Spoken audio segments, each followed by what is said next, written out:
Guys, ito na nga po pala yung ating na-harvest na bunga ng ating tanim na kamatis. Guys, so grabe. Itik pumamunga yung ating tanim na kamatis. Wow! To the top of us in the house, yo.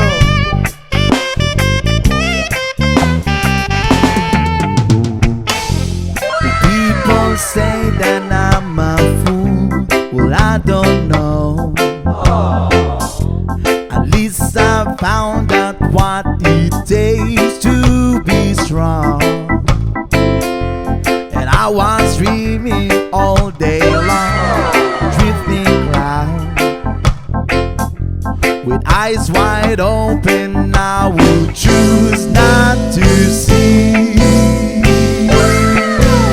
Yeah, no, I don't wanna see you anymore.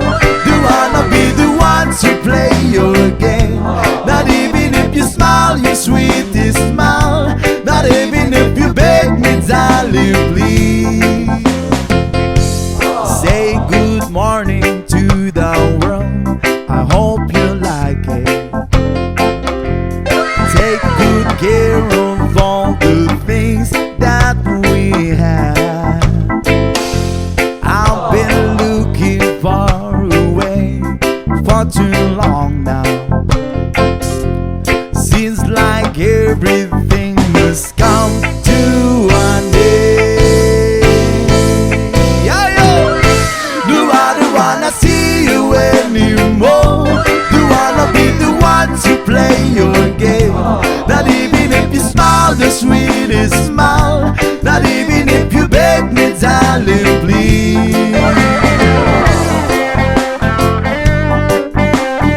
Kung papapansin nyo, fresh na fresh. Para po siyang cherry, no? Cherry tomato po ata ang tawag dito. Comment down below guys kung anong tawag sa kamatis na to.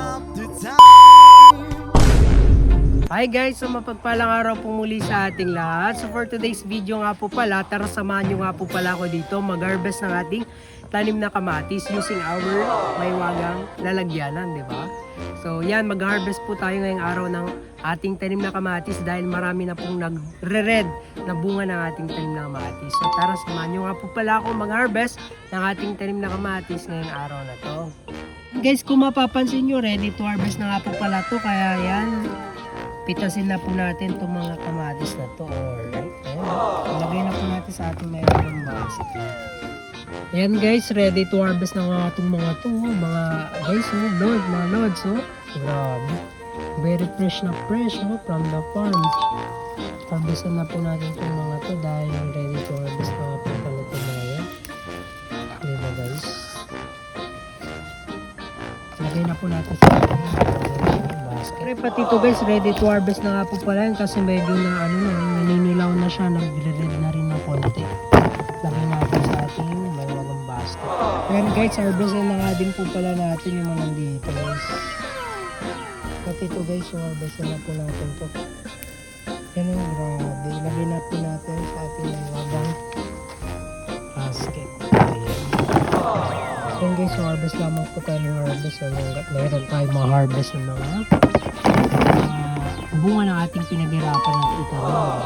Ayan, harvestin na rin po natin ito guys. Diba guys, napakasaya sa pakiramdam.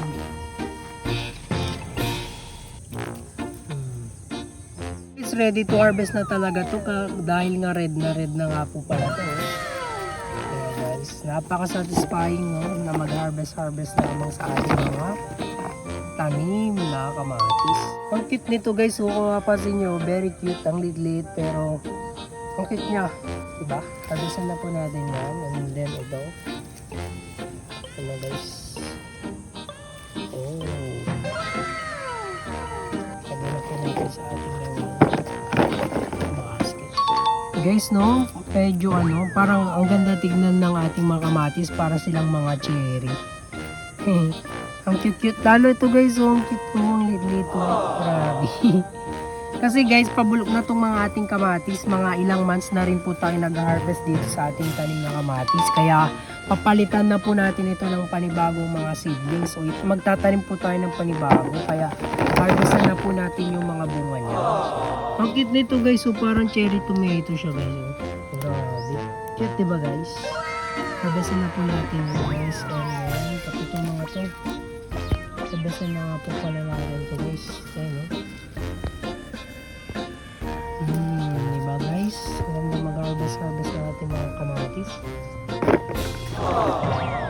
Ayan guys, oh, ang dami nila, oh, batalyon ng bunga ng ating mga tanim na kamatis. Alright, so harvest na nga po pala natin to guys. Ayan, oh, 1, 2, 3, 4, 5, 5 agad yung ating na-harvest na tanim po nating kamatis.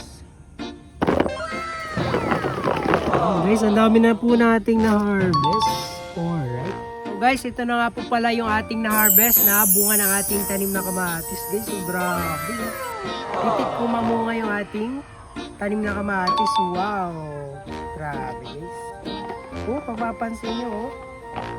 Fresh na fresh. Para po siyang cherry, no? Cherry tomato po ata ang tawag dito. Comment down below guys kung anong tawag sa kamatis na to. Hindi ko rin kasi alam kung anong tawag sa kamatis na to eh. Pero ito yung usually po na nabibili po natin sa bayan. At usually na ginagawa na ito yung sinasahog natin sa pinakbet, sa mga iba pang mga recipe, no, ng ating pagluluto. So ang dami natin na harvest ngayong araw. Alam nyo ba guys na ang kamatis ay mayaman sa vitamin A, vitamin D, vitamin C at vitamin E na mayroong lycopene na tinatawag. So nakapagpapakinis to ng ating mga balat, and then nakapagpapalinaw din ito ng ating mga mata. Yan. Kapag yung mga gulay po na orange or kaya naman red ay yun po ay mayroong mga vitamin C, vitamin E na nakakatulong po sa ating mga katawan, sa ating overall health. Diba? Vitamin C pampalakas ng ating immune system. So that's according to research. So yan guys, ito lamang po ang aking may babahagi sa video na ito. I hope na meron na naman po kayo natutunan ngayong araw na to. So yun lamang po ang aking may papayo. Naway magtanim na rin po talaga tayo sa ating mga hardin, sa ating harapan na ating mga bahay or kaya sa yard, di ba? So yun, libre lamang po na magtanim, di ba? Kapag meron po kayong lupa para makapag-harvest na rin po kayo ng marami pang mga bunga ng inyong mga gulay sa inyong mga tahanan. So yun lamang po. Muli, maraming salamat sa panunood ng ating video. Thank you and God bless us all. Bye-bye. Pagpalain po tayo ng ating Panginoon.